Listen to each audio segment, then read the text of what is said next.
You think you know how the hierarchy works. Alphas rule, Omegas suffer. But history forgot Amber Higgins, a starved Omega who traded her last 5 copper coins for a dying bagged pup at the Blackwood market. 3 months later, that pathetic creature brought an entire kingdom to its knees.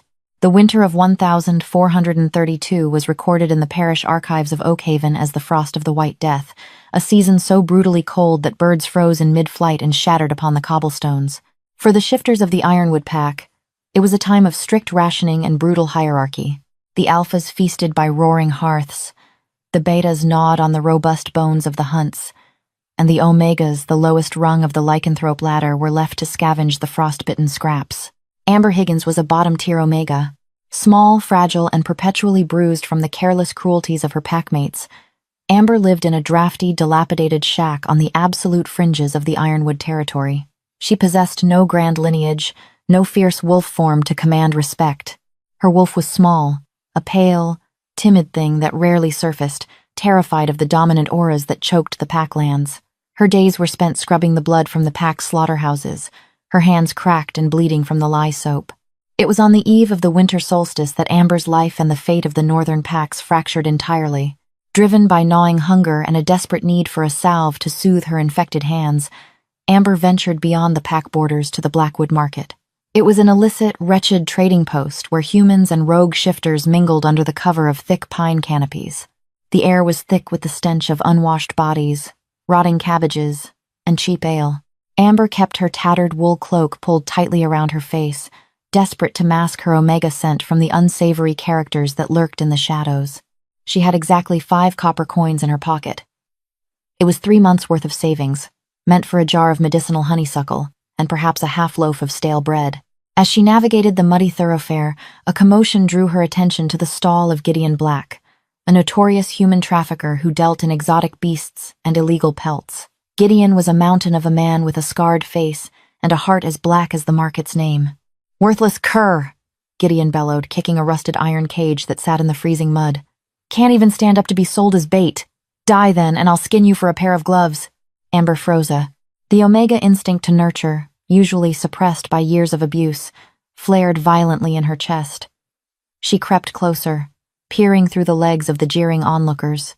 Inside the cage was a pup, or, at least, the shape of one. It was painfully emaciated, its ribs protruding sharply against matted, blood-crusted fur. But the most horrifying detail was its head.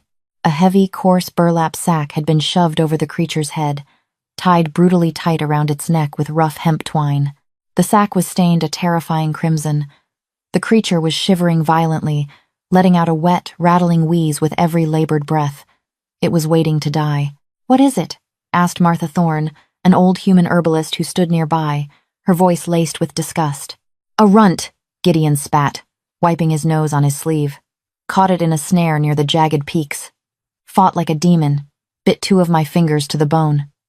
So, I bagged its head and let it starve. Now the miserable thing won't even bark. Good riddance." Amber stared at the cage.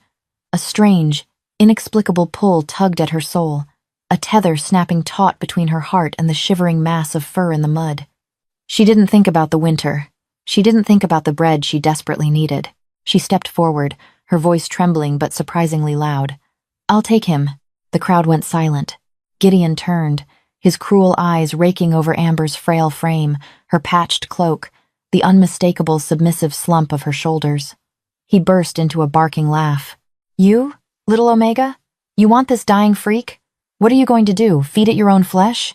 "I have 5 copper coins," Amber said, her voice dropping to a whisper as the alpha-like aggression in Gideon's voice made her knees weak.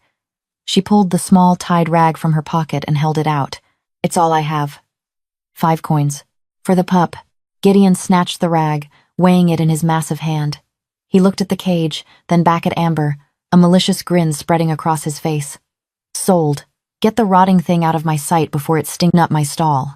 He unlatched the cage and roughly grabbed the pup by the scruff, hoisting it into the air.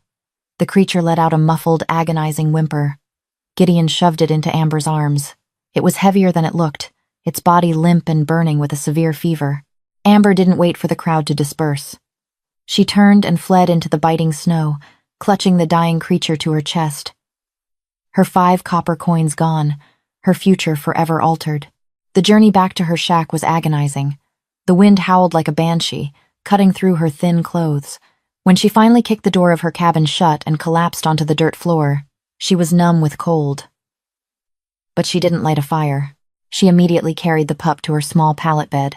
Her hands shook as she reached for her skinning knife.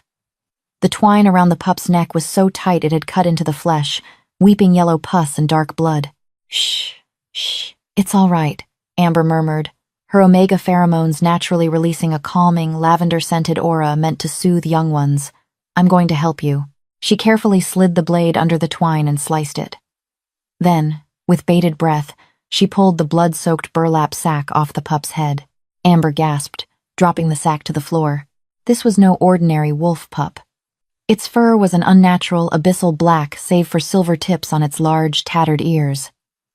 But it was the face that stole her breath. Muzzles of standard wolves were elongated, familiar. This creature had a broader, heavier jaw, reminiscent of the ancient lichens described in the forbidden texts. The giant, bipedal warriors of old, thought to have been hunted to extinction centuries ago, and embedded deep into the sides of its neck, festering and radiating dark magic, were 3 jagged shards of pure silver. It wasn't just a snare that caught him. Someone had tried to execute him. Slowly, the pup opened its eyes. They were not the pale yellow or soft brown of a normal shifter. They were the color of molten gold, burning with an intense, ancient intelligence that made Amber's breath hitch. Despite being on the brink of death, the creature looked at her not with gratitude, but with a fierce, penetrating assessment. By the goddess, Amber whispered. She grabbed her only bottle of cheap grain alcohol and a pair of rusted tongs. Hold still, little one. This is going to hurt. The first month was a grueling, bloody battle against the Reaper. Amber named him Bram. She didn't know why. The name just fell from her lips one night as she rocked him through a violently feverish tremor. For 2 weeks, Bram hovered on the edge of death. Amber used the grain alcohol to sterilize his wounds, painstakingly extracting the 3 silver shards from his neck. The metal burned her own shifter skin, but she endured the blisters, pulling the poison from his flesh. She starved herself during those weeks. Her daily ration from the pack, a small bowl of watery bone broth and a heel of bread, went entirely to Bram. She chewed the bread until it was soft and coaxed it down his throat. She let him lick the broth from her fingers. And then, the turning point arrived. In the 3rd week, Amber woke up shivering, the fire in her small hearth having died down. She expected to find Bram's stiff, lifeless body. Instead, a heavy, radiating heat was pressed against her back. She turned over slowly. Bram was awake. The fever had broken. He was staring at her with those intelligent, molten gold eyes. He nudged her cheek with his large, wet nose, a low, rumbling sound vibrating in his chest. It wasn't a growl. It was a purr of absolute loyalty. In that moment, a bond snapped into place. A primal, unbreakable tether between a broken omega and a creature of unknown origin. Then came the 2nd month, and with it, the terrifying reality of what Amber had bought for 5 coins. Shifter pups grow quickly, reaching juvenile size in about 6 months. Bram shattered every law of nature. By the end of week 4, he was the size of a grown mastiff, his muscles thick and corded beneath his obsidian fur. By week 8, when he stood on all 4s, his massive shoulders brushed Amber's waist. His paws were the size of dinner plates, armed with thick, razor-sharp claws that gouged the dirt floor of the shack. He was fiercely, dangerously protective. Amber could no longer hide him under the bed. He paced the small shack like a caged titan, his golden eyes always tracking the door. He understood complex commands, but more than that, he seemed to understand Amber's emotional state. If she came back from the slaughterhouse weeping from the sting of a beta's whip, Bram would let out a low, guttural snarl that shook the walls, pacing frantically, demanding to be let out to hunt down whoever had hurt her. To survive, Bram began hunting in the dead of night. He would slip out the window, a shadow blending into the darkness. He brought back rabbits at first, dropping them at Amber's feet. Then, he brought back a massive stag, its neck cleanly snapped. For the first time in her life, Amber ate fresh, rich meat. The dark circles under her eyes faded. Her pale skin took on a healthy glow, and her frail body began to build soft curves and quiet strength. But in a pack like Ironwood, an omega thriving was a crime. It was a Tuesday afternoon, exactly 2.5 months after the market. Amber was rendering fat in her shack when the door was violently kicked open. The frigid wind rushed in, followed by Gregor and Thomas, two of Alpha Roderick's most brutal enforcers. They were massive, cruel men who took pleasure in tormenting the weaker pack members. Well, well, Gregor sneered, stepping into the small room, his heavy boots tracking mud. Look at the little Omega. You've been looking awful healthy lately, Amber. Too healthy. The Alpha wonders if you've been stealing from the pack's meat stores. I haven't stolen anything, Amber said, backing away toward the corner of the room. Her heart hammered against her ribs. She had strictly forbidden Bram from being in the house during the day, making him hide in the dense thicket behind the shack. Thomas sniffed the air, his eyes narrowing. Smells like fresh venison in here. And something else. Something heavy. He took a step toward Amber, a nasty smile revealing crooked teeth. Maybe you need to be taught a lesson about your place, little Omega. Maybe we take payment for the stolen meat in other ways. Gregor laughed, unbuckling his heavy leather belt. Amber pressed herself against the wall, panic rising in her throat. She closed her eyes, bracing for the inevitable strike, but it never came. A sound echoed from the back window, a sound that defied description. It wasn't a wolf's howl. It was a demonic, earth-shattering roar that rattled the pots on the shelves and sent a shockwave of pure, primal terror through the room. Gregor and Thomas froze, their faces draining of color. The back wall of the shack exploded inward in a shower of splintered wood and dust. Out of the debris stepped Bram. But he wasn't just a large wolf anymore. He had grown again, impossibly fast. He stood waist-high to the men, his black fur bristling like iron needles, his golden eyes glowing with a terrifying homicidal fury. Saliva dripped from jaws that could easily crush a human skull. "What in the goddess's name is that?" Thomas shrieked, stumbling backward. Bram didn't bark. He didn't posture. He moved with the lethal, calculating speed of an apex predator. He launched himself across the room in a blur of black shadow. He hit Gregor squarely in the chest, the impact sounding like a boulder striking a tree. Gregor flew backward, crashing through the open doorway and landing in the snow outside, screaming in agony as his ribs cracked. Thomas, driven by sheer panic, partially shifted, his hands turning into heavily clawed paws, and swung at the beast. Bram ducked the blow effortlessly, clamped his massive jaws around Thomas's forearm, and bit down. The sickening crunch of bone snapping echoed in the small shack. Thomas wailed, falling to his knees. Bram stood over him, a low, rumbling growl building in his chest. He looked back at Amber, as if waiting for a command. "Bram, no! Let him go!" Amber cried out, terrified of the consequences of killing an enforcer. Instantly, Bram released the man's mangled arm. He shoved Thomas toward the door with his snout. Thomas didn't need to be told twice. Cradling his shattered arm, he scrambled out into the snow, dragging the groaning Gregor away from the cursed shack as fast as his legs could carry them. Amber collapsed onto her knees, her breathing ragged. She looked at the destroyed wall of her home, and then at the monster standing in the center of the room. Bram padded over to her, the terrifying aura vanishing instantly. He gently licked the tears from her cheek. As Amber threw her arms around his massive neck, burying her face in his dark fur, a terrifying realization washed over her. She hadn't just saved a wolf pup. She had saved something mythical, something dangerous. And as the 3-month mark approached, Amber noticed something even more startling. When Bram sat by the fire, his bones would crack and shift beneath his skin. His front paws would elongate, the joints bending in unnatural ways, resembling human hands. He wasn't just a direwolf. He was a lichen king, bound by a curse, and the 5-coin bargain Amber had made was about to ignite a war that would burn the entire Northern Territory to the ground. The private journals of Sir William Danvers, an aristocratic historian whose estate bordered the Ironwood lands, vividly documented the shifting atmospheric pressure of that fateful winter. According to Danvers's sealed letters discovered centuries later in the basement of the Oakhaven Historical Society, the night of the 3-month mark was not merely a full moon. It was a blood moon, hanging heavy and crimson over the jagged peaks. It was a night when magic thick with ancient sorrow bled into the snow. News of the massacre at Amber's shack had spread through the Ironwood pack like a sickness. Thomas had staggered into the main settlement with his arm hanging by a few fleshy threads, wailing about a demon wrapped in shadows. Alpha Roderick, a massive brute of a man whose authority rested entirely on fear and violence, was incandescent with rage. An Omega harboring a monster was treason. and Omega thriving while his enforcers were mutilated was a direct threat to his throne. Roderick ordered the entire pack to mobilize. 70 wolves, armed with silver-tipped spears and carrying heavy, pitch-soaked torches, marched toward the fringes of the territory. They intended to burn Amber's shack to the ground and mount the beast's head on a spike at the market gates. Inside the drafty, ruined cabin, Amber knew they were coming. The scent of burning pine and bloodlust carried easily on the freezing wind.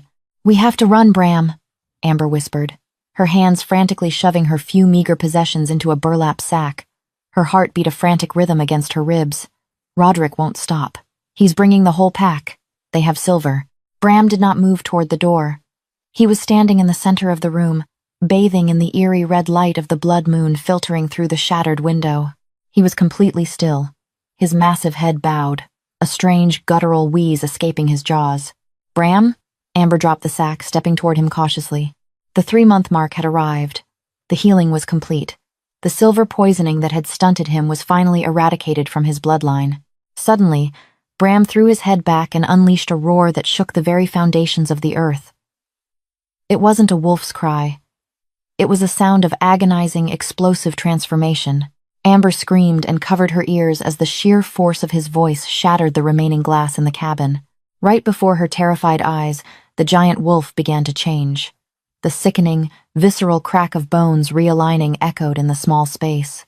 His spine lengthened, his massive front legs lifting off the ground, the paws shifting, stretching, and cracking until they formed large, scarred human hands with thick, lethal claws. The obsidian fur receded into his skin like shadows fleeing the sun, revealing broad, heavily muscled shoulders, a chest crisscrossed with ancient, silvery scars, and a towering bipedal frame. Amber fell to her knees, paralyzed by shock. When the transformation was complete, a man stood before her. He was impossibly tall, easily clearing 6.5 feet, radiating an aura of such intense, suffocating dominance that Amber's Omega instincts screamed at her to press her face into the dirt and submit. He was breathtakingly handsome in a savage, untamed way, with sharp, aristocratic cheekbones, a strong jaw overgrown with a dark shadow of a beard, and a mane of thick, black hair that swept over his shoulders. But his eyes, those were the same, molten gold, burning with ancient intelligence and an intensity that stole the breath from her lungs. He looked down at his own hands, flexing his fingers as if feeling the air for the first time in an eternity. Then, his gaze snapped to Amber, who was trembling violently on the dirt floor. He took a step toward her. Amber flinched, closing her eyes tight. "Do not cower from me," he commanded.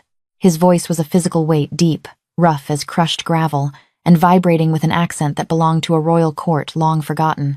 Amber opened her eyes, tears spilling hot down her cheeks. "What? Who are you?" The man knelt before her, entirely ignoring his own nakedness and the freezing draft. He reached out with a massive, scarred hand and, with surprising gentleness, wiped a tear from her jawline. The heat of his skin was intoxicating, carrying the familiar scent of deep forest, ozone, and the metallic tang of blood. "My name is King Abraham of the Obsidian Court," he said quietly, the title carrying the weight of centuries, betrayed by my own counsel, bound in silver, and sold to a human trafficker to die in the mud. I was a myth reduced to a carcass. He paused, his golden eyes softening as he looked at her cracked, lie-stained hands, until an Omega traded her life savings 5 copper coins to pull a king from the grave. Before Amber could process the magnitude of his words, the sound of howling erupted just outside the tree line. The flickering orange glow of torches illuminated the gaps in the shack's wooden walls. "Amber Higgins!" Alpha Roderick's booming voice tore through the night. "Come out and face the judgment of the pack. Bring the beast, or we burn you alive with it." Abraham's jaw clenched. The soft, gentle gaze he had given Amber vanished, replaced by a terrifying, murderous coldness. His bones cracked again as he partially shifted, his fingernails elongating back into lethal talons, his teeth sharpening into fangs. "Stay behind me, my savior," Abraham rumbled, standing to his full, terrifying height. "It is time I reminded the dogs who owns the forest." Abraham kicked the heavy oak door off its iron hinges. It flew outward, smashing into the snow with a deafening thud. The 70 wolves of the Ironwood pack formed a semicircle around the clearing, spears raised, torches hissing in the falling snow. At the center stood Alpha Roderick, flanked by his remaining enforcers. When Abraham stepped over the threshold, the entire pack collectively gasped. They had expected a large feral wolf. They were faced with a lichen, a creature of nightmare and legend, a bipedal war god from the First Age. "What trickery is this?" Roderick demanded, though his voice wavered, his own alpha wolf whimpering inside his mind at the sheer, suffocating pressure radiating from the man in the doorway. "Kill him! Kill the abomination!" None of the wolves moved. They couldn't. Abraham's aura was unleashed in full. A dominant, crushing wave of pure, concentrated power that brought every shifter within a mile radius to their knees. It was biological warfare. The spears clattered to the frozen ground as the ironwood wolves, betas and alphas alike, clutched their throats, forced to bow by the sheer magnitude of the Lichen King's presence. Abraham walked down the wooden steps, his bare feet sinking into the snow. He didn't feel the cold. He felt only vengeance. "You call yourselves alphas," Abraham's voice echoed like thunder across the silent, terrified clearing. "You gorge yourselves by the fire while your weakest starve. You beat the women who clean your filth. You are not wolves. You are parasites." Roderick, struggling against the supernatural pressure, forced himself to shift. His bones cracked as he transformed into a massive, gray timber wolf. He lunged at Abraham, aiming for his throat, desperate to maintain his stolen throne. Abraham didn't even fully transform. He simply caught Roderick out of the air by his throat with one massive hand. The momentum of the giant gray wolf was stopped dead. Abraham squeezed, his talons sinking deep into Roderick's thick fur. The alpha choked, his legs kicking uselessly in the air. "I am the king of the Obsidian Court," Abraham sneered, lifting Roderick higher. "And you have tormented the woman who holds my soul." With a flick of his wrist, Abraham slammed Roderick into the frozen earth. The impact shattered the alpha's ribs, a sickening crunch that silenced the clearing. Roderick lay there, broken, instantly reverting to his human form, coughing up dark blood into the snow. Abraham placed a heavy foot on Roderick's chest, looking out over the trembling pack. "Ironwood is dead," he declared. "This land belongs to the Obsidian Court now. Anyone who wishes to challenge my claim may step forward." Silence reigned. Every head remained bowed in absolute submission. Abraham turned back to the ruined shack. Amber stood in the doorway, clutching her tattered cloak, her eyes wide with a mixture of terror and awe. She was just a girl, a battered, starving Omega who had known nothing but pain. The terrifying Lichen King walked back to her, the murderous intent evaporating from his posture. He stopped at the bottom of the stairs and, in front of the entire subjugated pack, he dropped to one knee. He took her small, scarred hand in his massive ones and pressed his lips to her knuckles. "I owe you a life debt, Amber Higgins," Abraham said, his voice carrying over the wind for all to hear. "But I offer you much more. You gave me your last 5 coins. In return, I give you my crown, my court, and my heart. Rule by my side." The twist of fate was so violent, so beautifully absolute, that Amber could only weep.